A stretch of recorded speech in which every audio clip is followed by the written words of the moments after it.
বাজারে গেলেই পকেটের হিসাব মেলাতে কাহিল সাধারণ মানুষ। নিত্যপণ্যের ঊর্ধ্বগতির বাজারে নতুন করে কপালে ভাঁজ ফেলেছে ভোজ্য তেলের দাম। এর মধ্যে আবারও বাড়ল ভোজ্য তেলের দাম। বোতলজাত সয়াবিন তেলের দাম প্রতি লিটারে 4 টাকা বাড়িয়ে 195 থেকে 199 টাকা, আর প্রতি লিটার খোলা সয়াবিন তেল 175 টাকা থেকে বাড়িয়ে 179 টাকা করেছে সরকার। এই যে দামটা এখন নির্ধারিত হলো, বোতলজাত 199, আগে ছিল 195।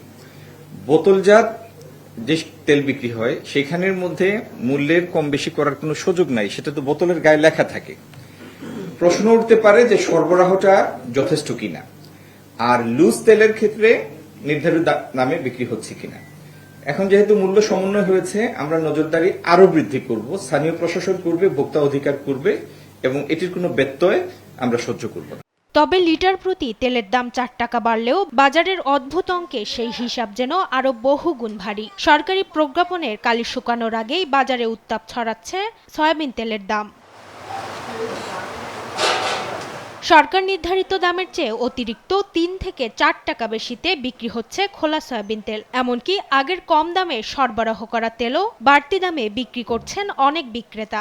দাম জানতে চাইলে সরাসরি কোনো উত্তর দিচ্ছেন না বিক্রেতারা। এটা তো আসলে একটু আগেই বেড়ে আছে, সেটার প্রভাব নাই। এখন যে বাড়বো এমন না, আগের রেটটা কিছু বেশি আছে, এটা সবাই জানে। সয়াবিন তেল 5 লিটারের দাম নিয়েছে 920 টাকা, 1 লিটার 184 টাকা করে নিয়েছে।